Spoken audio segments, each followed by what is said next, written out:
मैथिली दुल्हन। इसके मनमोहक गीत जरूर सुने। यदि अच्छा लगा तो चैनल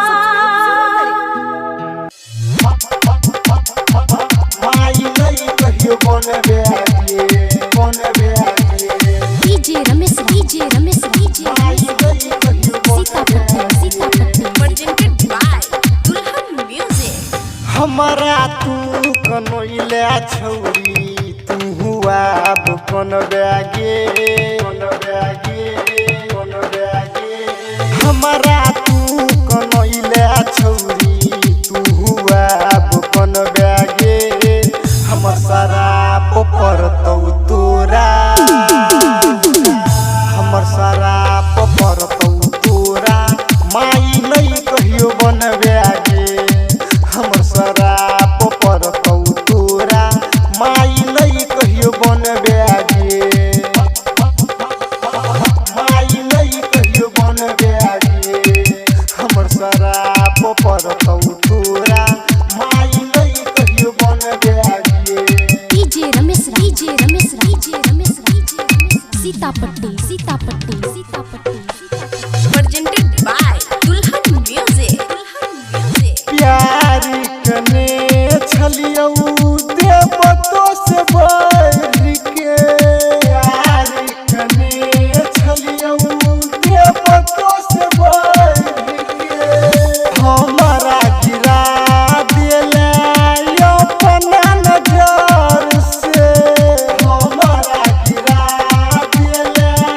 अपना नजर से हमारा गिरा दिले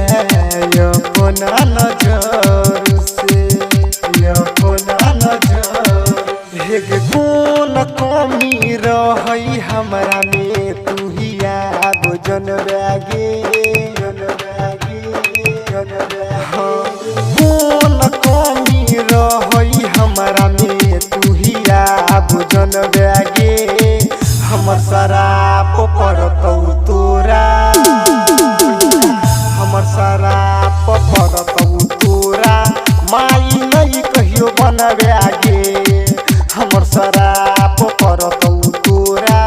माई नहीं कहियो बन बैगे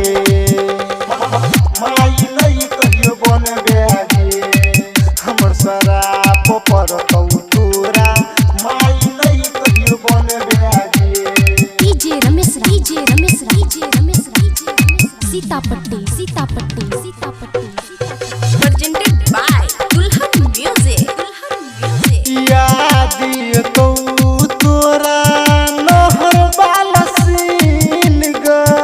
याद तो तोरा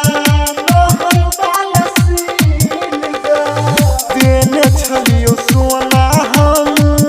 गाला से कीन गा देने छलियो सोना हम